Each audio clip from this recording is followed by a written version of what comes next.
I don't know if you can hear my cat. So today's video is just going to be about setting up a brand new project in Unreal and how to basically get started, how to get your game going.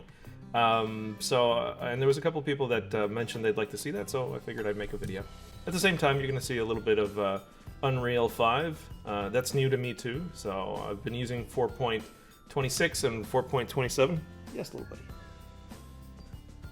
Yeah, maybe today people are going to meet Sigma, although you got to see him a little bit last time. Oh, little buddy. He's in a rambunctious mode today. So anyways, so before we begin, I'd like you all to just go to the Unreal webpage if you could at some point, and create an account and download and install Unreal. It's free, so there shouldn't be any issues. It's free up until you start making money off of it, so it couldn't be a better deal, frankly. So once you have it installed, you should have the launcher, which you can either have the icon for it, or you could simply just double click here and boop, there it is. You have the launcher up and running. So what do we get with the launcher? We get, your typical propaganda. One of the most important things is the marketplace and the library. Like, if you're starting off, the marketplace might be a good place to take a look at and see if there are assets and things that could help you out. Especially when you're starting off, there's a lot of free stuff that you can get off the marketplace, so it's worth taking a look at least at how they put it together. So if I go into the marketplace, so look, this one right here, Wizard for Battle Polyart, it's free.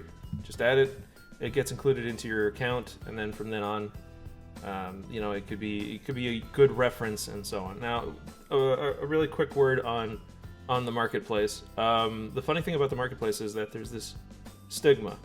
You have to be careful. It's almost like a percentage that you have to avoid. If you have too many things in your video game, even if you're a solo developer, and your percentage is pretty high, like as how many of these marketplace items are concerned, then at that point you kind of lose credibility a little bit. And I know it doesn't mean a lot to a lot of people, but if your game is entirely marketplace assets, then you're not really doing you're not actually making the game at that point. You're basically outsourcing it, as far as I'm concerned. Try at the beginning, just download stuff and try it out for tests. Like you can make a test in a test level or a test project. I'll go over that in a second. And it's good to have these marketplace assets in there, and you can even purchase them sometimes when you're really stuck. Like, for example, for sound effects, about half the sound effects I made myself through things that are around here. And like, for example, Earl, when he's doing the squishy stuff, that's me with a rubber glove at the sink just over there, and just recording the audio sounds of rubber and water kind of being squished together. And yeah, I think one of my neighbors that was looking outside the window probably thinks I'm insane. But the interesting thing there is that I made that sound effect myself, and then I did the editing for it, and I brought it into the game and made an asset myself.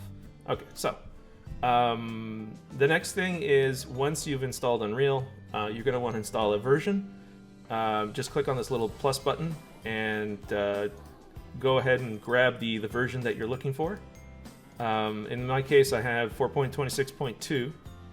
That's the one I've been using for a while now. And I have 5. These are the two most important ones for now, for today. Once it's installed, it takes a little while to install. So here's the usual Unreal Editor startup screen. And because I'm running it through through that page, it'll say, hey, what do you want to do? You want to open one of your old projects and convert them to 5.0, or you could go to this other section. This is new, actually, the way they have this presented. It wasn't as nice as this before in 4.26 and 4.27 when you wanted to start a new project, but it's very similar. You had like choices of types of games you'd like to have as a basis. So, for example, we could make a game that is a first-person game or a third-person. You could have a top-down. You could have one of those, at one point I was messing around with a vehicle thing for something that might be coming down the road. So all we're going to do is I think I'm going to grab third person, simply because there's a good chance that's the kind of game you want to make if you've been watching stuff for Spaceboat and so on. I'll click on that. Now here's something interesting. It'll ask me if I want to do blueprints or if I want to do C++. Okay, so blueprints. What are blueprints? Blueprints are a visual way of doing programming. So you're not writing lines of code necessarily to make the game, but you are making these. You'll see in a little bit. It's a visual way of writing the logic for your game. But for the most part, even if you take C++, or imagine I take Blueprint now, I can always add the C++ element to it later. You can always convert your project. That is not a problem. In fact, that's exactly what I did for Spaceboat. I started with blueprints, and then at one point I needed to do a few things in C++, so I converted it and added the things in C++. So we're going to stick to Blueprint just for now. Platform, we're going to make it so that it's for desktop. Quality, for now we're going to leave it at max, because we're just testing stuff here. Later on we can... The difference between max and scalable is that there are certain options that are activated. So we're going to just leave it on max for now. We're going to bring in the starter content. Starter contents could be useful, especially if this is the first project that you're working with. And here's an option that's really funny. I've never actually activated it, although I did do tests with ray tracing. The reason why I never activated it is because if I do that, I'm basically cutting out a whole bunch of people from being able to play the game, because they might not have an RTX or a good GPU to be able to run it. So I generally stay away from activating ray tracing. This is Sigmeyer. I showed him last time, but you know, he's a rambunctious little guy. He's a very playful guy. All right, he's checking out what I have for tea. He's inspecting it. All right, so for project location, it's always good to set up a place like, for example, I have a drive called S for storage, and then I have UE4 and UE5. In this case, I'll go into UE5, and I have a subfolder called project. So when I installed it, and this is a thing for if you're installing this for the first time, it's a good idea to put a UE4, UE5 folder, and make sure your data for the engine is stored there. So for example, you can see I have the early access to Unreal 5, and the entire engine is up here in that folder. And then I have another folder called projects, where I might have some test projects and so on. I'm going to create a folder here called Stream Vid. All right, selecting it, and then we're going to call this project StreamVid1. That is the name of my project. So the exe that will be created later will be called StreamVid1, and it's just an example, right? So we said we wanted the starter content. We'll max out the quality as much as possible for now, and we're going to stick to blueprints, and it's a third person. This is something that can be really useful for some of you. If you have multiple screens and you want to move something from one screen to another, don't use the Windows left and right arrows just to make it go like this type of thing. You can use the Shift, Windows, and the arrows, and then it just pops into screen exactly the way it was in the other screen. And now we have this is our asset. And already it's created about close to 700 megs of data. Why is it that big? Because we wanted all that starter content stuff. So if I look in here, this might not be the layout that you have when you start it, but generally I like to have this kind of format where on the left side I have the content, or where all my assets are, and this is like the subfolder.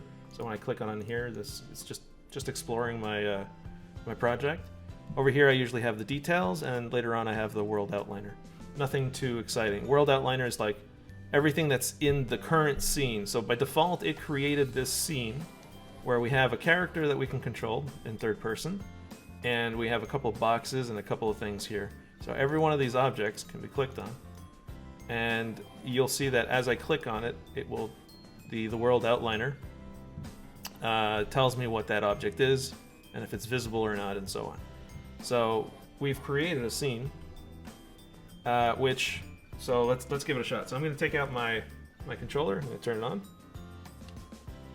And we're going to, like, it's probably mouse and keyboard and controller too. So if I click on play, and then when you start a new scene, it'll probably do this thing where you actually have to click on the window to be able to get into it. And now, look at that. You already have a character running around on screen by Unreal's default. And we're able to just walk around and jump, I think. And that's just your default setup. All right, so that's nice.